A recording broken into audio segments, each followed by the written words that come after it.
சபையில் அமர்ந்திருக்கும் அனைவருக்கும் எனது முதற்கண் வணக்கத்தை தெரிவித்துக் கொள்கிறேன். புறமைக்கண் தானற்ற கல்வி ஒருவன் கெடுவையும் ஏமா புடைத்து, அதாவது ஒரு மனிதன் ஒரு பிறவில் கற்ற கல்வி அவனுக்கு எழுப்பிறப்பிலும் ஊரே சென்று உதவும் என்ற தலை சிறந்த படைப்பான திருக்குறளை இயற்றிய வள்ளுவரின் அருளை கொண்டு இப்பட்டிமன்றத்தை தொடங்குவோமா? இந்த மேடை பல பட்டிமன்றங்களை பார்த்திருக்கும், பல தலைப்புகளையும் கேட்டிருக்கும். அப்படிப்பட்ட இந்த மேடைக்கான இன்றைய தலைப்பு மாணவர்களின் அலைபேசி பயன்பாடு அதிகரிப்பதற்கான காரணம் பெற்றோர்களா, சமுதாயமா, மாணவர்களா என்றுதான். கேட்பவரை தன்மையப்படுத்தவும் கேளாதவரை கேட்க வைக்கும் அளவிற்கு பேச வருகிறார்கள் செல்வி ஷாரிகா, செல்வி ரித்விகா, செல்வி ஜீவவர்ஷினி. ஆமாங்க, அந்த காலத்துலலாம் அலைபேசியோட பயன்பாடு குறைவாக இருந்துச்சு. அதுவும் பேசுறதுக்கு மட்டுமே இந்த அலைபேசியை பயன்படுத்துறாங்க. ஆனா இன்னைக்கு நம்ம அனைவரிடமும் இந்த அலைபேசி இருக்கு. அதுவுமா இதோட பயன்பாடும் அதிகரிச்சிருக்கு. ஆகையால் அந்த காலத்துல சொந்தங்களிடம் யாரோ ஒருடம் அலைபேசி இருந்தபோது பேசுவதற்கு ஆசாசியாக ஓடி சென்றோம். ஆனால் இன்றைக்கு வீட்டில் இருக்கும் ஒவ்வொருவரிடமும் அலைபேசி இருந்தும் கூட பேசுவதற்கு சொந்தமும் இல்லை, ஆசையும் இல்லை. எனவே இந்த காலகட்டத்திற்கு மாணவர்களின் அலைபேசி பயன்பாடு அதிகரிப்பதற்கான காரணம் பெற்றோர்களே என்று பேச வருகிறார் செல்வி ஷாரிகா.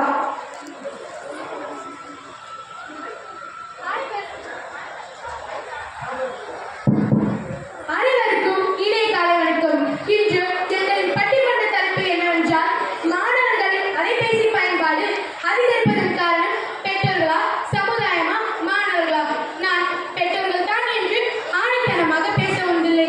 ஆமாங்க, பெற்றோர்கள் தானே காரணம். நடுவரம்மா, நீங்களே சொல்லுங்க. நம்ம தமிழ்நாட்டுல 2 கோடி குடும்பம் வசித்து வராங்க. இதுல என்னோட கேள்வி என்னன்னா, அந்த 2 கோடி குடும்பத்துல ஒரு குடும்பத்துல 2 குழந்தைங்க இருப்பாங்க. மொத்தம் 4 கோடி குழந்தைங்க. எனக்கு இதுல 4 கோடி குழந்தைங்க தானே அலைபேசி தேடிக்கிறாங்க. அது எப்படிமா 4 கோடி குழந்தைங்க தானே அலைபேசியை தேடி போவாங்க? அதேதான், குடும்பத்தில் இருக்க யாரோ ஒருவர் தான் அந்த குழந்தைக்கு அலைபேசி இப்படிதான் பயன்படுத்த வேண்டும் சொல்லி கொடுத்திருப்பாங்க. நிலா நிலா ஓடிவா, இல்லாமல் ஓடிவா, மலை மீறி ஏறிவா, மல்லிகைப்பூ கொள்வான்னு அழகு தமிழ்லையும் பழகு தமிழ்லையும் பாடி சோறுன காலம் போய் இந்த காலத்துல யூடியூப்ல கார்ட்டூன் அனிமேஷன் வைத்து கொடுத்தாதான் என் குழந்தை சாப்பிடுன்னு ஒரு பழக்கத்தை உண்டாக்குறாங்க. ஆக குழந்தை பருவத்திலே குழந்தைகளுக்கு அலைபேசி பயன்படுத்தி அறிமுகப்படுத்துவது பெற்றோர்கள் தாங்க. வாத்தியார் சொல்லியிருக்காரு, ஓடி விளையாடு பாப்பா, நீ ஒழுங்குகள் ஆகாது பாப்பான்னு. ஆனா இந்த காலத்துல ஓடி விடாத பாப்பா, கைபேசியை பாரு பாப்பான்னு, ஓடி விடாத பாப்பா, கைபேசியை பாரு பாப்பான்னு சொல்லியிருக்காங்க. இதுல என்ன தெரியுதா? எப்படி குழந்தைகளை ஓடிடக்கூடாதுன்னு சொல்லி பெற்றோர்கள் அலைபேசி கொடுத்து ஒரு பழக்கத்தை உண்டாக்குறாங்க. பாக்குறவங்க கிட்ட போயிட்டு என் குழந்தை இந்த வயசுலயே அலைபேசியை ஆன் பண்ணுது, ஆஃப் பண்ணுது, ஏன் தானா யூடியூப் பார்க்கணும்னு பெருமையா பேசுறாங்க. இதுல என்னங்க பெருமை இருக்கு? மேலும் அந்த குழந்தை அலைபேசி மேல தாங்க ஆர்வத்தை காட்டும். மாணவராகிய நாங்க பெற்றோர்கள் தான் அதிக நேரம் செலவிட்டோம். இதுல அடிக்கடி பெற்றோர்கள் கைபேசி எடுத்து நோட்டிபிகேஷன் வந்துச்சா இல்லையா, ஆன்லைன்ல இருக்காங்களா இல்லையான்னு பாக்குறாங்க. இதை பார்த்து நாங்களும் இப்படிதான் இருக்கணும்னு உங்களும் முன்னுதாரணமா எடுத்துக்கிறோம். இது மட்டுமாக அடைமழை விட்டாலும் செடிமழை விடாது, அடைமழை விட்டாலும் செடிமழை விடாது. இது போல நம்ம அப்பாக்களை விட்டாலும் நம்ம அம்மாக்கள் என் பொண்ணு படிக்கிறதே இல்லைங்க, எப்ப பார்த்தாலும் கைபேசியிலே இருக்காங்கன்னு சொல்றாங்க. இதுல அவங்க பெற்றோர்கள் தான் முக்கிய காரணம் அவங்களுக்கு தெரியலங்க. அது போல உற்றார் உறவினர்கிட்டலாம் போதுமான நேரம் ஒதுக்காமல் பேசாமல் இருப்பதால் நாமும் நம்ம அப்பா போலதான் இருக்கணும் அப்படின்னு சொல்லி அவங்கள முன்னுதாரணமா எடுத்துருக்கோம். நடுவர்களே, உங்களுக்கு தெரியுமா பெற்றோர்கள் தான் காரணம்னு என்கிட்ட ஆதாரம் இருக்கு. ஆஹா, சிறப்பு, சொல்லுங்கம்மா கேட்போம். அறிவியல் ஆராய்ச்சிப்படி 64 விழுக்காடு குழந்தைகள் அலைபேசிக்கு அடிமையாயிட்டாங்க. இது மட்டும் இல்லைங்க, ஆஸ்திரேலியாவில் ABC எனப்படும் ஆஸ்திரேலிய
இப்ப இருக்க உலகை பயன்படுத்துகிற முக்கிய கேஜெட்கள் அனைவருக்கும் தெரிந்த கேஜெட்களில் ஒன்றுதான் அலைபேசி என்று அழைக்கப்படுகின்ற மொபைல் போன். நடுவர் அவர்களை நீங்களே சொல்லுங்களேன், இந்த நிகழ்ச்சிக்கு வருவதற்கு முன்னால முதல்ல உங்க அலைபேசி இருக்கான தேடிங்களா இல்ல பணத்துக்கான தேடிங்களா? அடே, நான் அலைபேசி இருக்காதாங்க தேடினேன். அதுவுமா நேரத்தை கூட நான் அதில் தான் பார்ப்பேன். அதாங்க இப்பெல்லாம் பேக்கெட்ல பணம் இருக்கான்னு பாக்குறோமோ இல்லையா, நான் அலைபேசி இருக்காதுன்னு முதல்ல பாக்குறோம். அது மட்டுமா, வீட்டுல TV, fridge, washing machine, AC இதெல்லாம் இருக்கோ இல்லையா, ஆனா வீட்டுக்கு ஒரு இல்ல வீட்டுல இருக்க ஒரு வருஷத்துக்கும் அலைபேசி இருக்குன்னா பாத்துக்கோங்கள. அன்பு தோழி சாரிகா சொன்னாங்க, பெற்றோர்கள் தான் பிள்ளைகளுக்கு அலைபேசியை தராங்க, அதனாலதான் பிள்ளைகள் அலைபேசியை பாக்குறாங்க. அது உண்மையா? அல்ல, ஒரு குழந்தை போனே வாழறது மத்த குழந்தைங்களாம் சேர்ந்து உன் இன்ஸ்டாகிராம் ஐடி என்ன, நீ போஸ்ட் போட்டியா, நீ போஸ்ட் போடவே மாட்டேறியே, நான் என்னோட யூடியூப் ஃபாலோ பண்றியா, எனக்கு ஃபாலோ பண்ணவே மாட்டேறியேன்னு கேட்கும்போது தானாகவே அந்த ஆர்வம் அலைபேசி மேலங்க போகுது. அது வந்து விளைவாக அம்மா அவங்க ஃபோன் வச்சிருக்காங்க, இவங்க ஃபோன் வச்சிருக்காங்க, ஏன் எனக்கு மட்டும் ஃபோன் இல்லைன்னு அடம் பிடிக்கிறாங்க பிள்ளைங்க. அது மட்டுமா, எனக்கு பள்ளியில இருந்து வீட்டு பாடம் அனுப்பிச்சிருப்பாங்க, நான் பார்க்கணும், என் ஃப்ரெண்டு ஃபோன் பண்ணிப்பா, நான் மெசேஜ் பண்ணுறேன்னு கேட்கறது யாருங்க? அது மட்டுமா, அந்த காலத்துல நான் டாக்டர் ஆகணும், கலெக்டர் ஆகணும், பைலட் ஆகணும் சொன்னது போய் இந்த காலத்துல நான் அதுக்கு லைக்ஸ் வாங்கணும், என் வீடியோக்கு வியூ போனேன்னு சொல்ற பிள்ளைங்க தானே அதிகமாயிட்டாங்க. நம்ம வீட்டு பாடத்துக்கு மட்டுமாக பயன்படுத்துற அலைபேசியை இன்ஸ்டாகிராம், வாட்ஸ்அப், டிக்டாக்னு 10 நிமிஷம் ஆரம்பிச்சு 10 மணி நேரத்துக்கு போய் முடியுதுங்க. இப்போ இப்படி இருக்கும்போது எப்படிங்க ஆர்வம் வந்து படிப்புக்கு போகும்? அன்பு தோழி சொன்னாங்க, பெற்றோர்கள் தான் பிள்ளைங்களுக்கு அலைபேசியை தராங்க. அது உண்மையா? நடுவர்களே நீங்களே சொல்லுங்களேன். அலைபேசியை பார்த்தா கண்ணு பாதிக்கும், மூளைக்கு அழுத்தம் தர, கண்ணுல இருந்து நீர் வடியும், இது தெரியுமா? பெற்றோர்கள் பிள்ளைங்களுக்கு அலைபேசியை தராங்க. தெரிந்தே எந்த பெற்றோர்கள் பார்த்துருவாங்க. அதாங்க, பெற்றோர்கள் தன் வேலை விஷயமாகவும் பிற செய்திகளை அறிவதாக பயன்படுத்துறாங்க அலைபேசியை. ஆனா மாணவர்களாகிய நம்ம 1 more level 5 நிமிஷம் 10 நிமிஷம் சொல்லி மொத்தமாவே மூழ்கி இருக்கோங்க அலைபேசியில. அன்பு தோழி தான் சொன்னாங்களே, அன்பு தோழி புரிந்து கொள்ளுங்கள், அலைபேசி பெற்றோர்கள் தன் பிள்ளை படிக்குது நம்பி தராங்க, ஆனா நம்ம மொத்தமாவே அலைபேசியில மூழ்கி இருக்கோம். இதனால நான் என்ன சொல்ல வரேன்னா, நீங்களே சொல்லுங்களேன், அந்த காலத்துல எல்லாம் ஓடி ஆடி விளையாடுவாங்க. ஏன் விளையாடுவாங்க? ஏன்னா விளையாடுனா ஆரோக்கியமா இருக்கும் விளையாடுனாங்க. ஆனா இந்த காலத்துல மொபைல் போன்ல தானங்க விளையாடுறோம், அதுல தானங்க வெற்றியே காண்றோம். இல்லைங்க, அதுல தாங்க படிப்புல நான் வந்து கலெக்டர் ஆகணும், ஐஏஎஸ் ஆகணும் சொன்னது போய் இந்த காலத்துல நான் யூடியூபர் ஆகணும், இன்ஃப்ளூயன்சர் ஆகணும் சொன்னது தாங்க அதிகமாயிடுச்சு. ஆகையா மாணவர்கள் அலைபேசிக்கு அதிகரிப்பதற்கு காரணம் மாணவர்கள் தான் காரணம், மாணவர்களே காரணம் என்று கூறி விடை பெறுகிறேன். நன்றி, வணக்கம். சிறப்பு சிறப்பு, அருமையாக பேசுறீங்க செல்வி ஜெயவர்ஷினி. முதல்ல பெற்றோர்கள் தான் இதற்கெல்லாம் காரணம்னு சொல்லும் போது ஆமாங்க, பெற்றோர்கள் தான் இதற்கெல்லாம் காரணம்னு சொன்னேன். ஆனா இப்போ மாணவர்கள் தான் இதற்கெல்லாம் காரணம்னு சொல்லும் போது ஆமா, இதற்கான காரணம் மாணவர்களாக கூட இருக்கலாமே. அடுத்து வாங்க செல்வி பிரித்திகா, உங்கள் கருத்துக்களை பதிவிடுங்கள். சபையில் இருக்கும் என் அன்பான மக்களுக்கும் என் அன்பான நடுவரம் அவர்களுக்கும் என் பணிவான வணக்கங்கள். நான் இன்று மாணவர்களின் அலைபேசி பயன்பாடு அதிகரிப்பதற்கு காரணம் பெற்றோர்களா, மாணவர்களா, சமுதாயமா? நான் சமுதாயமே என்று பேச வந்துள்ளேன். இப்போ உங்க நண்பர்கள் எல்லாம் இன்ஸ்டாகிராம்ல போஸ்ட் போடும் போது நீங்க ஒண்டி நோ போன் என்று இருக்க முடியுமா? அதே மாதிரி நமக்கு தெரியும் கொரோனா வைரஸ் வந்து, கொரோனா வைரஸாவது தொடர்பு இருக்கும் போது தான் பரவுச்சு. ஆனா இப்போ ஏதோ ஒரு பொய்யான விஷயம் கூட தொடர்பு இல்லாத போது கூட பரவுது. இதற்கெல்லாம் காரணம் என்ன? இதற்கெல்லாம் காரணம் அது சமுதாயம் தாங்க. அதே மாதிரி நம்ம அன்பு தோழிகள் சொன்னாங்க, ஜீவஸ்டியும் சரிதாவும், இதற்கெல்லாம் காரணம் மாணவர்களும் பெற்றோர்கள் தான். இதற்கெல்லாம் காரணம் மாணவர்களும் பெற்றோர்களும் எப்படி ஆகும்? மாணவர்களும் பெற்றோர்களும் இந்த சமுதாயத்தோட தான் நடுவரமா, நீங்களே சொல்லுங்க. ஆமா, இருவரும் இச்சமுதாயத்தில் இருவரும் புரிந்து கொள்ளுங்கள். அதே மாதிரி நம்ம கொரோனா வைரஸ் வந்ததுனால நமக்கு இதோ வந்து ஒரே தலைவலி. ஏன்னா வீட்டுக்கு ஒரு ஃபோன் தான் இருக்கும் அப்போ. ஆனா இப்ப வீட்டுல இருக்க 1 வயசு குழந்தைக்கு கூட இருக்கு ஃபோன். அதே மாதிரி விளம்பரம்ன்ற பேர்ல யூடியூபை பார்ப்போம். அந்த யூடியூப்ல யாரு எங்க இருக்காங்கன்னே தெரியாது. அவங்க ஷார்ட்ஸ்ல இந்த ப்ராடக்ட் வாங்கினா இவ்வளவு டிஸ்கவுண்ட், உங்களுக்கு இந்த ப்ராடக்ட் வேணா 5% தள்ளுபடி அப்படின்றாங்க. அதை நம்பி நாம என்ன பண்றோம்? சரி, அதை வாங்கினா நமக்கு இவ்வளவு லாபம் ஆகுதுன்னு நினைச்சிட்டு வாங்குறோம். ஆனா நமக்கு உண்மையாலே லாபம் இல்லை. அவங்க தான் படிப்படியா முன்னேறி கொண்டே போறாங்க. அதெல்லாம் புரிஞ்சுக்கோங்க. இதெல்லாம் ஊக்குவிற்கு காரணமும் அந்த சமுதாயம் தாங்க. அதே மாதிரி நம்ம அன்பு தோழி ஜீவஸ்ரீ சொன்னாங்க, அப்போ இருந்த மாணவர்கள்லாம் நான் கலெக்டர் ஆகணும், டாக்டர் ஆகணும், இன்ஜினியர் ஆகணும், ஏன் கலெக்டர் ஆகணும் கூட சொன்னாங்க. ஆனா இப்ப இருக்க மாணவர்கள் நான் லைக்ஸ் ஆகணும், சப்ஸ்கிரைப் ஆகணும், ஏன் நான் நல்ல செலிபிரிட்டி ஆகணும்னு கூட சொல்றாங்க. இதற்கெல்லாம் காரணம், இதை ஊக்குவிச்சதுக்கு கூட காரணம், இதுக்கெல்லாம் காரணம் இந்த சமுதாயம் தாங்க.